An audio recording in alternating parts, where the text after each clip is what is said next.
The isometric split squat is going to be done with a barbell on a rack.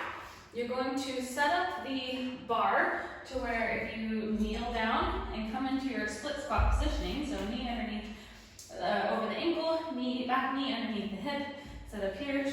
Okay, you're just a couple of inches, I would say 3 to 6 at the most off of the ground with that back knee with this height. So it'll vary depending on your post attachments, but you want it close to the ground. We're working a low position here.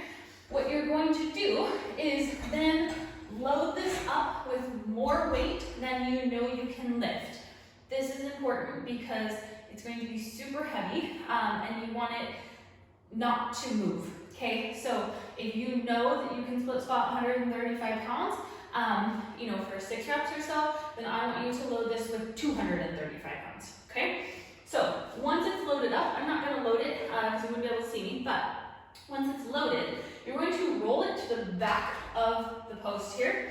Again, just for safety, you want to make sure it doesn't come off of the racks here, especially since we're not in a bar. We're not in a, you could set it into the bar. I don't have space here with my weight rack, but most normal power racks would have room to go back there. So from here, you're going to come underneath it, get into your position. You're going to slowly ramp up into this to as hard as you possibly can, trying to drive out of it. Then you're going to hold.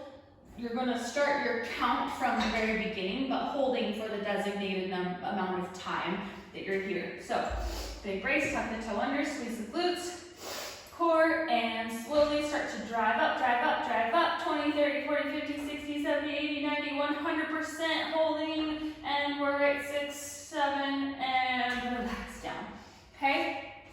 So in your first rep, especially, slow, ramp up a little more slowly, make sure everything's controlled, engaged. Okay, on your consecutive reps, you can ramp up a little more quickly once you're comfortable with it and you find your max effort to drive into it.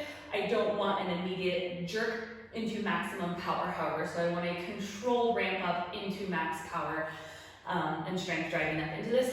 Make sure that you keep it pushing somewhat against the rack because we don't want it rolling open, and if you were to potentially, bump it off and whatever else, okay? So safety first, keep it rolled back. Make sure your positioning is strong and you are driving as hard as you possibly can up out of that. Okay, you're gonna do it for designated sets and reps on both sides.